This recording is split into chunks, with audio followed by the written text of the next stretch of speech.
It began on an ordinary Tuesday morning. The first signs came from the deep space monitoring stations scattered across Earth. One by one, their instruments detected something massive emerging from the dark void beyond Pluto's orbit. Dr. Robert Walker, lead scientist at NASA's Deep Space Network, stared at his computer screen in disbelief. The readings didn't make sense. Hundreds of objects, each larger than anything humanity had ever built, were decelerating as they entered the solar system. "Get me the director," he said, his voice steady despite his trembling hands. Now. Within hours, every major observatory and space agency confirmed the same thing. Earth was no longer alone, and their visitors had arrived in force. The objects moved with purpose, their formation precise and military in nature. As they passed Jupiter, Earth's most powerful telescopes captured their first real images. The ships, because that's what they clearly were, gleamed like polished chrome under the distant sunlight. Their designs were elegant but threatening, with sharp angles and weapon ports visible along their hulls. The United Nations Security Council convened an emergency session. For the first time in human history, every nation set aside their differences. They had to. Humanity faced something far bigger than their earthly squabbles. General Michael Hayes of the United States Space Force addressed the gathered leaders. "Ladies and gentlemen, we're looking at a fleet of approximately 1,000 vessels. The smallest is about the size of Manhattan. The largest," he paused, swallowing hard, "the largest is roughly the size of Ireland." The chamber erupted in worried murmurs. Before anyone could properly process this information, every screen, phone, and communication device on Earth activated simultaneously. The image that appeared showed a humanoid figure, but clearly not human. Its skin was pale blue, its eyes too large, its features too perfect to be natural. "People of Earth," the figure spoke in perfect English, its voice being automatically translated into every known language simultaneously. "I am High Commander Vale of the Galactic Imperial Fleet. Your world has been chosen for integration into our empire. Resistance is not advised. We have peacefully absorbed 47,000 civilizations into our domain. Those who resisted." The commander let the threat hang in the air. "President Thompson of the United States stood up in the UN chamber. And if we refuse?" The alien commander's expression didn't change. "Refusal is not an option.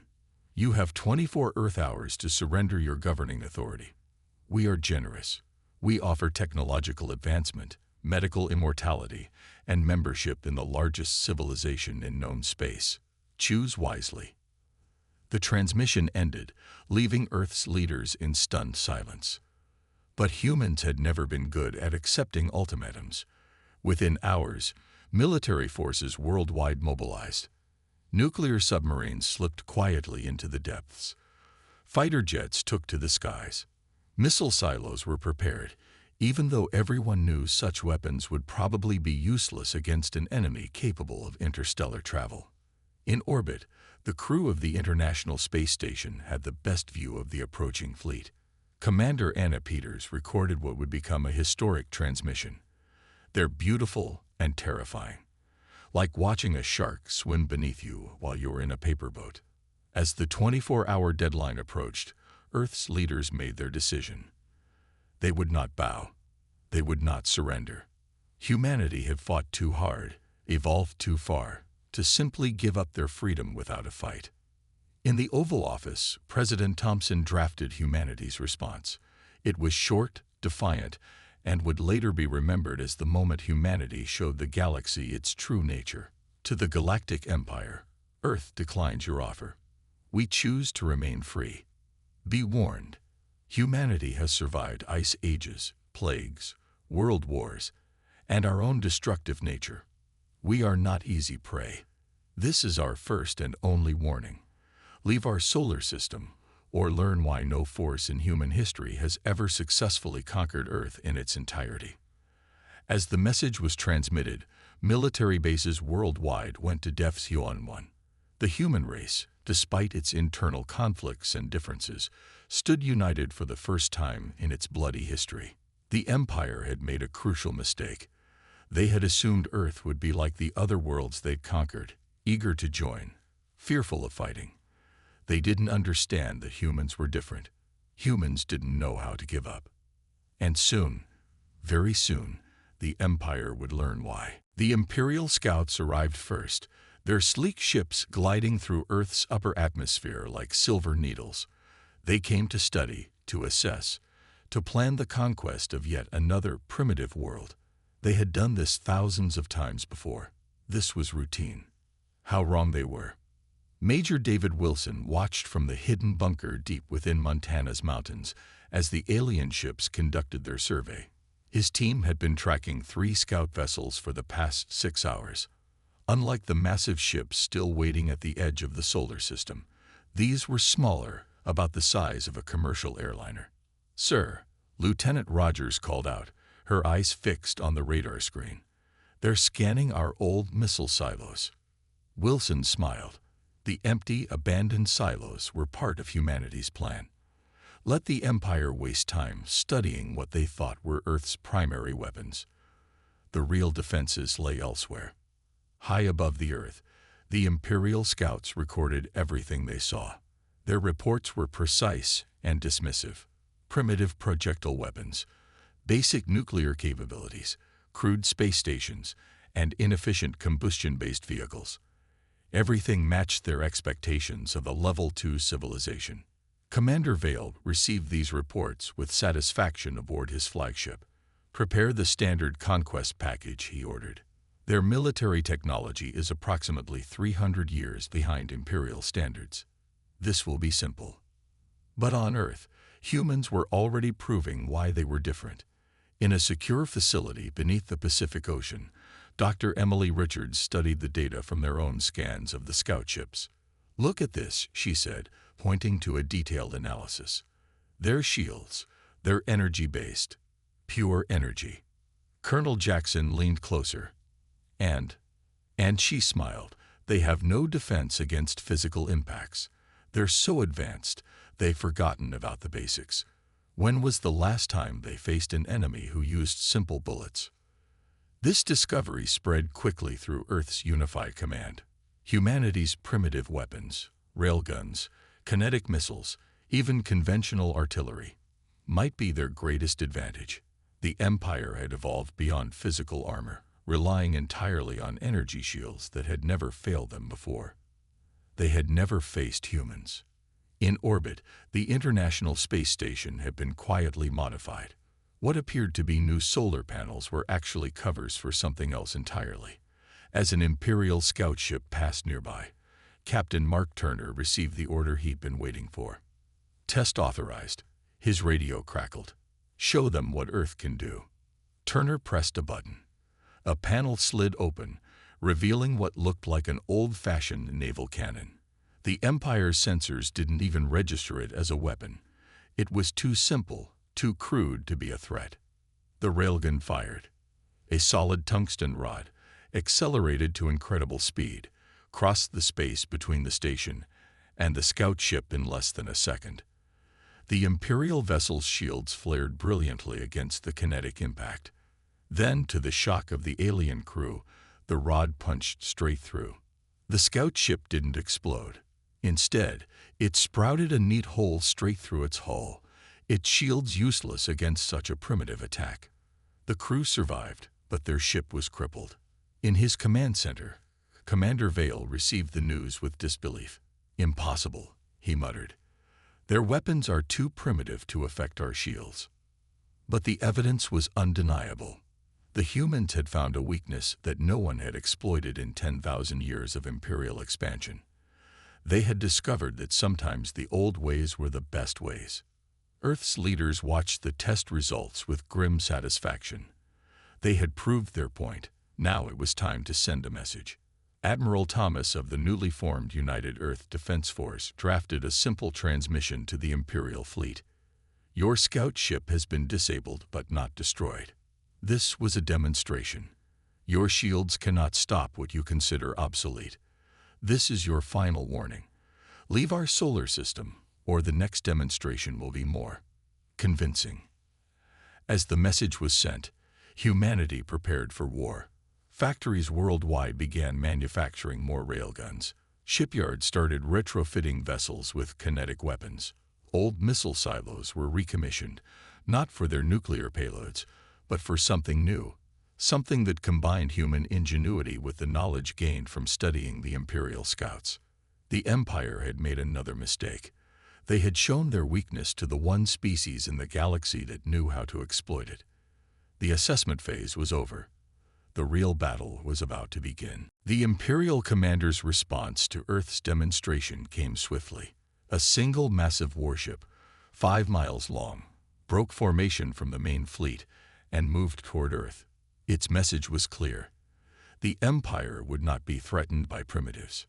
Deep in the Rocky Mountain Command Center, General Wilson watched the warship's approach on the main screen. "They're doing exactly what we expected," he said to his staff. "They're going to try to intimidate us with a show of force." The alien warship positioned itself in high Earth orbit, its shadow visible from the ground like a dark star in the daylight sky. Its weapons ports opened, displaying energy cannons that could level entire cities. "People of Earth," the Imperial commander's voice boomed across all communications channels. "Your primitive attack on our scout ship is noted. Now witness true power. These weapons can turn your cities to glass. This is but one ship of our vast fleet. Surrender now or face extinction." In response, Admiral Thomas of the United Earth Defense Force stood before the emergency UN session.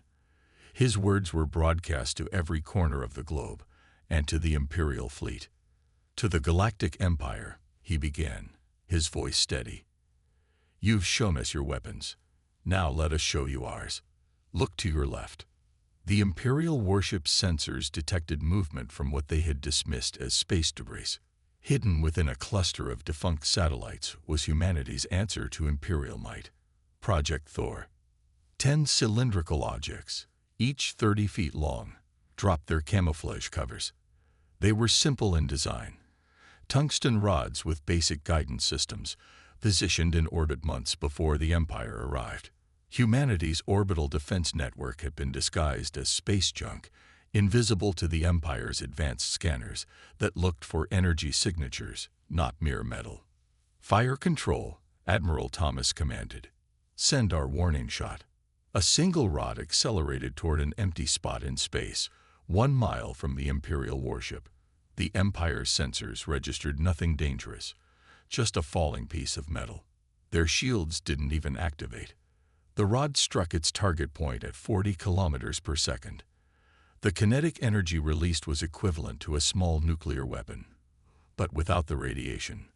The flash was visible from Earth, a brilliant burst of light that illuminated the daytime sky.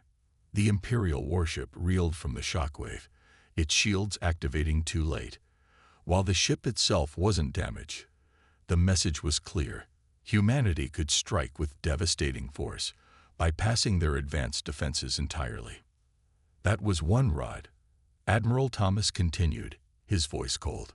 "We have thousands, some visible, some hidden. Your sensors can't detect them because they're not powered. They're just metal. Simple, primitive, deadly." In the Imperial warship, panic spread through the crew. Their scanners scrambled to locate these weapons, but they had been designed to detect energy signatures, not silent metal rods waiting in orbit. It was like trying to find arrows by looking for gunpowder. Commander Vale himself took control of the communication. "You dare to threaten the Imperial fleet? We have conquered galaxies." "No," Admiral Thomas replied. "We dare to defend ourselves." That demonstration was at 1 mile distance. The next one won't be. You have 1 hour to begin withdrawing your fleet. If any Imperial ship enters Earth orbit after that deadline, it will be destroyed. We will not negotiate. We will not surrender. This is humanity's final warning. To prove their point, the remaining 9 rods of the first cluster oriented themselves toward the Imperial warship. Across Earth's orbit, hundreds of similar clusters revealed themselves, their simple but lethal weapons aimed at the Imperial fleet. The warship retreated quickly, its withdrawal a visible admission that the Empire's overwhelming technological superiority had been countered by human ingenuity. As the ship rejoined the main fleet, Admiral Thomas turned to his staff. "Now we wait. Either they leave, or they learn why humanity has survived everything the universe has thrown at us." General Wilson nodded. "How long did it take to build the Thor network?" 6 months, Thomas replied. "Ever since our deep space telescopes first detected their fleet, humanity works fast when we need to." In orbit, the rods waited silently. They were simple weapons for a simple message. Earth was not to be conquered. The next move belonged to the Empire, and humanity was ready for either outcome. The hour began to count down. The Imperial War Council gathered aboard their flagship. 1 hour had passed since Earth's demonstration, yet the Empire's pride wouldn't let them retreat. Not from primitives. Not from a Level 2 civilization. "Send in the first wave," Commander Vale ordered. 100 ships should be enough to overwhelm their primitive defenses. It would prove to be the Empire's greatest mistake. As the 100 warships moved toward Earth, humanity's response was immediate. Admiral Thomas stood in the Global Command Center, surrounded by representatives from every major military power on Earth. "They've made their choice," he said simply. "Initiate Operation Thunderstrike." The first line of defense wasn't the orbital rods. Instead, it came from beneath the waves. Nuclear submarines, hidden in Earth's oceans, launched their modified missiles. These weren't nuclear weapons. They were something new. Each missile carried hundreds of tiny tungsten pellets, designed to spread out in space. The Imperial ships, expecting energy weapons, kept their shields focused forward. The pellets, moving at incredible speeds, struck their hulls from multiple angles. It was like being hit by a shotgun blast the size of a city. 30 Imperial ships were crippled in the first volley. "Impossible," Commander Vale shouted as the reports came in. "They're using scattered projectiles now. These are not the tactics of a civilized species." But humanity was far from done. The orbital defense network activated next. Tungsten rods rained down from multiple directions. The Imperial ship's shields, designed to block energy weapons, failed against the simple kinetic impacts. Another 40 ships were forced to retreat, their hulls breached, their crews realizing too late that advanced technology wasn't always the answer. Then came humanity's third surprise. What the Empire had dismissed as primitive aircraft carriers revealed their true purpose. They weren't carrying jets. They were carrying specially designed spaceplanes, built in secret using reversed engineered technology from crashed Imperial scout ships. These hybrid fighters, combining human ingenuity with alien tech, swarmed the remaining Imperial vessels. They were smaller, faster, and harder to hit than anything the Empire had faced before, and each one carried weapons designed specifically to exploit the Empire's weaknesses. "This is Captain Jane Wells of the Earth Defense Force," one pilot broadcast as her squadron engaged an Imperial cruiser. "Welcome to Earth's version of space combat. We call it dogfighting. Let's see how you handle it." The Imperial ships, used to long-range energy weapon battles, found themselves overwhelmed by Earth's close-range combat tactics. Their crews had never trained for this kind of fighting. They had never needed to. Commander Vale watched in horror as his small invasion force was decimated. Out of 100 ships, 60 were crippled, 20 were retreating with heavy damage, and the rest were struggling against Earth's relentless defenders. Their tactics, his tactical officer reported, they're unlike anything in Imperial records. They're using their technological limitations as advantages. They're fighting like barbarians. In the command center, Admiral Thomas allowed himself a small smile. "Send the message," he ordered. Every remaining Imperial ship received the transmission. "This was our response to your invasion force. We warned you. We showed you what we could do. You chose not to listen. This is the result. We can keep this up indefinitely. How many ships are you willing to lose to your own pride?" The surviving Imperial vessels retreated, their crews shaken by the experience. They had expected an easy victory over a primitive world. Instead, they had found themselves outmaneuvered and outfought by a species that refused to follow the expected rules of warfare. As the Earth forces regrouped, General Wilson approached Admiral Thomas. "They'll be back," he said, "with more ships." Thomas nodded. "Yes, but now they know. Earth isn't defenseless. We're not just going to roll over and surrender. And most importantly," he paused, watching the retreating Imperial ships on the main screen, "they know that their technological superiority isn't the advantage they thought it was." Humanity had just won its first space battle, but everyone knew this was only the beginning. The Empire had never failed to conquer a world they set their sights on. Until now. 3 days after Earth's decisive victory over the initial invasion force, humanity launched its counter-offensive, not with grand fleets or massive battles, but in a way that would change the course of galactic history. They went hunting. Deep beneath the Pacific Ocean, the nuclear submarine U.S. Barracuda silently tracked an Imperial repair vessel. The alien ship had stayed behind to collect debris from the battle, believing itself safe in the vastness of space. Its crew never noticed the primitive vessel hiding in Earth's oceans, watching through a new hybrid targeting system that combined human and stolen Imperial technology. Captain Robert Mason studied the target through his periscope, which now looked into space as easily as it once looked through water. "Solution computed," his weapons officer reported. "Ready to fire." "Send our regards to the Empire," Mason ordered. The submarine's missiles, modified with captured Imperial drive systems, streaked into space. The repair vessel's crew barely had time to register the attack before their shields failed against the kinetic warheads. Within minutes, the ship was disabled and drifting. But this time, Earth forces didn't destroy their target. They boarded it. "Imperial vessel secured," reported Lieutenant Lisa Cooper, leader of the Earth's first Space Marine unit. "Their technology is intact." Beginning download of their database. Across Earth's orbit, similar scenes played out. Small, aggressive human vessels struck at isolated Imperial ships, capturing them one by one.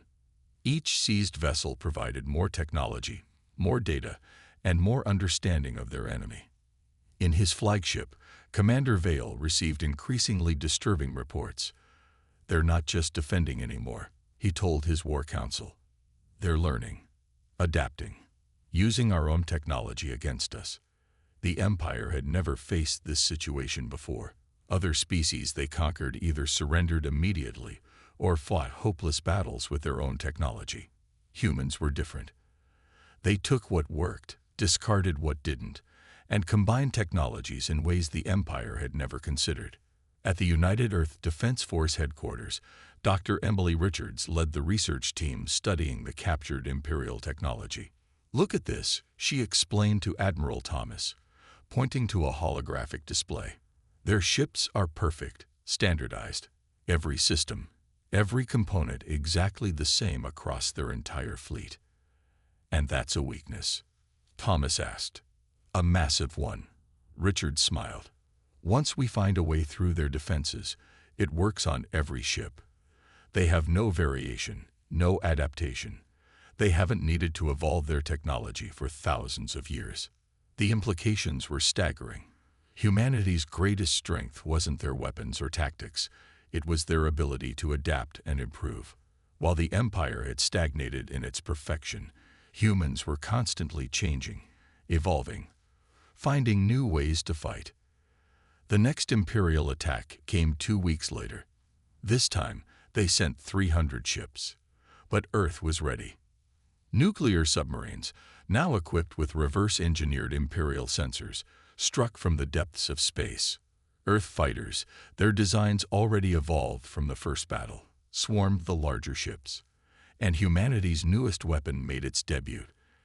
Captured Imperial vessels, reprogrammed, and turned against their former masters. "This is impossible." Commander Vale watched as his formation broke apart under the human attack.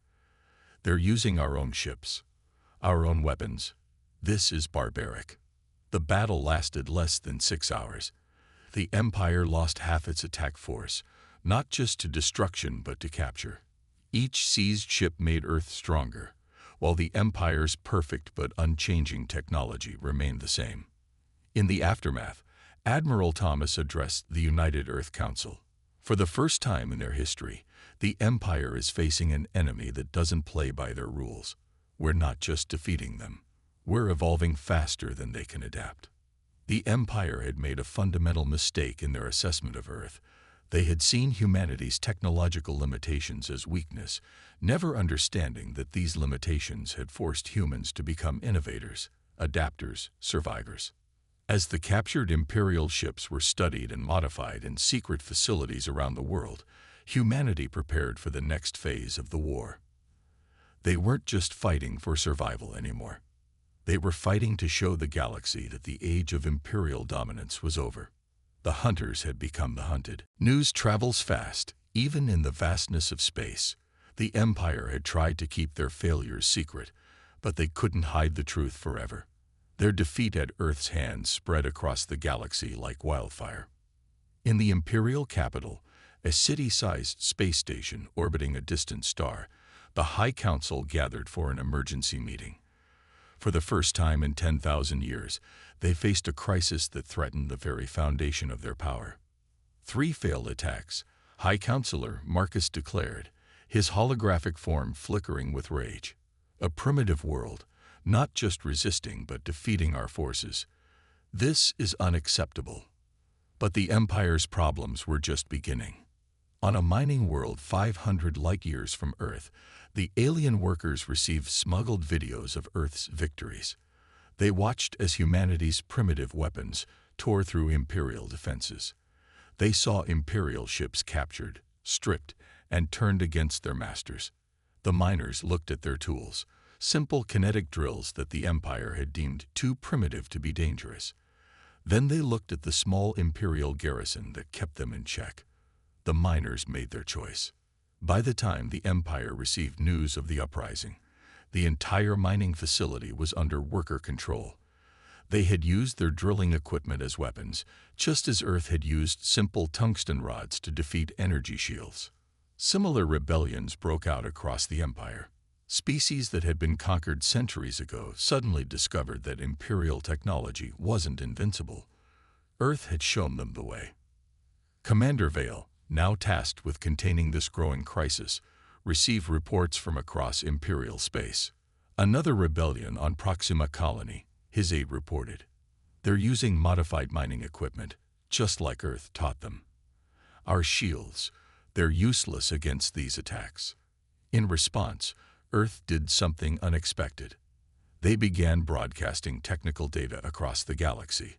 Specifications for kinetic weapons that could penetrate Imperial defenses, designs for simple but effective spacecraft, tactics for fighting Imperial ships.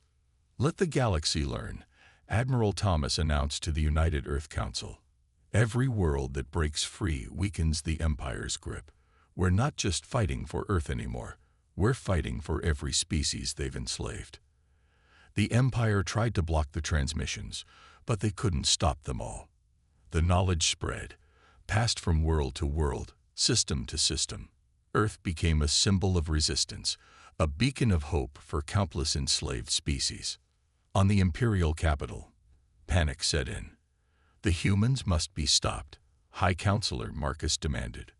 They're destroying everything we've built. Our perfect order is crumbling. But the Empire faced a terrible choice. They could gather their forces for one massive attack on Earth, but doing so would mean pulling ships away from worlds that were already on the brink of rebellion. Yet if they didn't stop Earth soon, the entire Empire might collapse. Back on Earth, General Wilson reviewed the latest intelligence reports with Admiral Thomas. 7 major rebellions in the past week, he noted. The Empire's stretched thin. They can't maintain control everywhere at once. Thomas nodded. And every rebellion is using our tactics, our techniques. The Empire built their power on energy weapons and shields, thinking they were the peak of military technology. They never imagined being defeated by simple physics. The Empire's crisis deepened. Their once perfect military machine began to break down. Ships that had been pulled from rebellion hotspots to fight Earth left gaps in Imperial defenses. More worlds seized their chance for freedom. The Empire made one final mistake, Dr. Richards explained during a briefing. They created a standardized system of control, the same everywhere. So when we showed the galaxy how to break that system, she smiled. We showed everyone how to break it. As Part 6 of this conflict drew to a close, the galaxy watched and waited. The Empire, once thought invincible, was facing its greatest crisis. Their perfect order was unraveling, their control slipping away, all because they had underestimated one primitive world. Earth had done more than just defend itself. It had shown the galaxy that the mightiest empire could be brought down by the simplest weapons, wielded by those with the will to resist. The final battle was approaching. The Empire would have to make its last stand. But this time, Earth wouldn't be fighting alone. The final battle didn't happen the way anyone expected. There was no massive fleet engagement, no last desperate assault on Earth. Instead, the end came with a message. People of Earth, High Counselor Marcus's hologram appeared before the United Earth Council. We request a ceasefire and negotiations. The Empire, for the first time in its 10,000-year history, was asking for peace. Admiral Thomas sat at the negotiation table aboard a neutral station between Earth and the Imperial fleet. Across from him sat High Counselor Marcus and Commander Vale. The Empire's representatives looked tired, their perfect composure finally broken. "You must understand," Marcus began. "This cannot continue. 20% of our territories are in open rebellion. Our fleet is scattered. You've changed everything." Thomas's response was simple. "That was your choice. We warned you. Just one warning, which you ignored." The negotiations lasted 3 days. The Empire, once so proud and mighty, found itself dealing with Earth as an equal. The terms were clear. Earth and its solar system would remain independent. The Empire would recognize humanity's sovereignty and establish diplomatic relations. But humanity wanted more. "The rebels," Thomas demanded. "The worlds that rose up after seeing our success. What happens to them?" The Empire's representatives shifted uncomfortably. Commander Vale spoke up, his voice carrying a new respect for the humans. "You don't understand. If we grant independence to every rebel world, the Empire will collapse." "Maybe it should," Thomas replied. "Maybe it's time for something new." The final agreement changed the galaxy forever. The Empire would transform into a galactic commonwealth. Member worlds would have self-governance. The Empire's technology and knowledge would be shared, not hoarded. And Earth would help maintain this new order. When the news spread across the galaxy, celebrations erupted on countless worlds. Species that had lived under Imperial rule for generations were finally free to choose their own path, and they had humanity to thank. Back on Earth, General Wilson watched the celebrations from the command center. "Hard to believe it all started with one warning," he said to Dr. Richards. She nodded. "Sometimes the smallest things have the biggest impact. We just showed them that being technologically advanced doesn't mean being superior." The changes came quickly. Imperial ships began installing physical armor alongside their energy shields, a lesson learned from Earth. The standardization that had made the Empire strong but inflexible gave way to innovation and adaptation. New ideas were welcomed rather than rejected. Earth became a center of learning. Representatives from former Imperial worlds came to study humanity's unique approach to technology and warfare. They learned that progress wasn't just about advancing in one direction, but about exploring all possibilities. Commander Vale, now serving as an ambassador to Earth, had perhaps the most interesting observation. During a meeting with Admiral Thomas, he admitted, "You know, we thought we were coming to uplift a primitive species. Instead, you uplifted the entire galaxy." Thomas smiled. "Not primitive," he corrected. "Just different. That was what you never understood. Sometimes the old ways, the simple ways, are just as good as the new ones." 1 year after the Empire's attempted invasion of Earth, humanity launched its first official diplomatic mission to the stars. Their ships were a striking mix of human ingenuity and Imperial technology. Physical armor alongside energy shields, kinetic weapons next to energy beams, simple but effective designs that showed the galaxy a new way forward. The mission's flagship carried a new symbol, Earth's flag, but with a simple phrase beneath it in every language of the former empire. One warning. It served as a reminder to the galaxy. Earth hadn't just defeated an invading empire. They had changed the very nature of galactic civilization. They had shown that true strength wasn't about having the most advanced technology or the biggest fleet. It was about adaptability, creativity, and the courage to stand up against overwhelming odds. As the diplomatic fleet departed Earth, Admiral Thomas made one final entry in his log. The Empire set its sights on Earth, thinking we were primitive and weak. They learned what so many others had learned before them. Never underestimate humans. We only give one warning. But it's always worth heeding. The galaxy had entered a new age, and humanity was helping to lead the way.